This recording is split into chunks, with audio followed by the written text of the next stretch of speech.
क्योंकि मंत्री जी ने ये कहा कि जल लोगों तक पहुंच तो पाया नहीं है, साथ ही साथ ये कब तक पहुंचेगा इस बात की भी जानकारी मंत्री जी को और विभाग को नहीं है। जब जब प्रश्न उठते हैं नेता सदन के द्वारा, हमारे सीनियर मेंबर हमारे मंत्री जी खन्ना जी अभी जस्ट चले गए, शायद इस उत्तर को नहीं देना चाहते थे। आप रामराज की बात करते हैं और कभी प्यासे को पानी पिलाया नहीं, बाद अमृत पिलाने से क्या फायदा, आज रोते हुए को हंसाया नहीं, बाद आंसू बहाने से क्या फायदा। मंत्री जी बहुत खेद के साथ कहना चाहती हूँ कि आज ये स्थिति हो गई है कि कहीं ना कहीं अधिकारी मंत्री की नहीं सुन रहे हैं और कॉन्ट्रैक्टर अधिकारी की नहीं सुन रहा है। मैं आपका आभार व्यक्त करना चाहती हूँ कि आपने उत्तर प्रदेश की जनता के जल और जीवन के मुद्दे पे प्रश्न पूछने का मुझे अवसर दिया। अध्यक्ष जी, मेरा जो प्रश्न था वो जल शक्ति मंत्री जी से ये था कि जल जीवन मिशन के तहत कितने गांवों में कार्य संपूर्ण हो चुके हैं, कितने लोगों को शुद्ध पेयजल सरकार पहुंचा चुकी है, और अगर नहीं तो उसकी समय सीमा क्या है और कब तक पहुंचा पाएगी। बड़ा ही निराशापूर्ण उत्तर रहा, क्योंकि मंत्री जी ने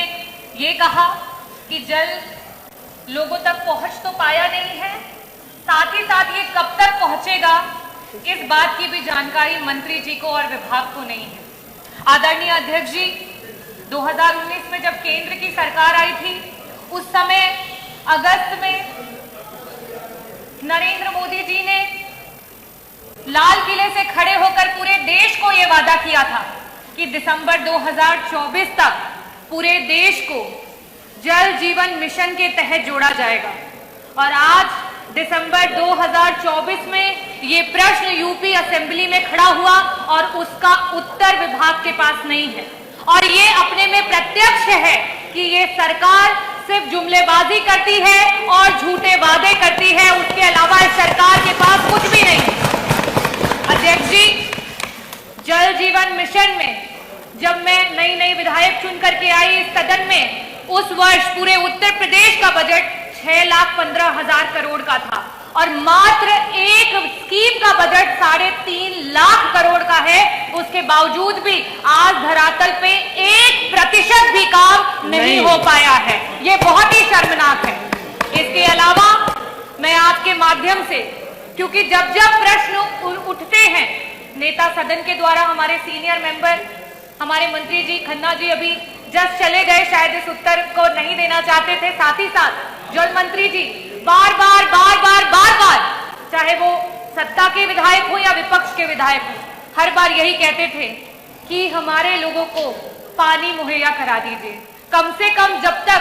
हर घर नल नहीं हो पाता हैंड पाइप दे दीजिए। हर विधायक ने अपनी गरीब जनता के लिए, अपनी प्यासी जनता के लिए हैंड पाइप की मांग की, लेकिन ये सरकार इतनी संवेदनहीन है कि सरकार ने कभी भी उन बातों को नहीं सुना और हमेशा नकारा है। मेरा मंत्री जी आपसे सिर्फ ये कहना है कि आप रामराज की बात करते हैं और कभी प्यासे को पानी पिलाया नहीं, बाद अमृत पिलाने से क्या फायदा, आज रोते हुए को हंसाया नहीं, बाद आंसू बहाने से क्या फायदा। मैं आपसे ये पूछना चाहती हूँ कि जब तक, क्योंकि आज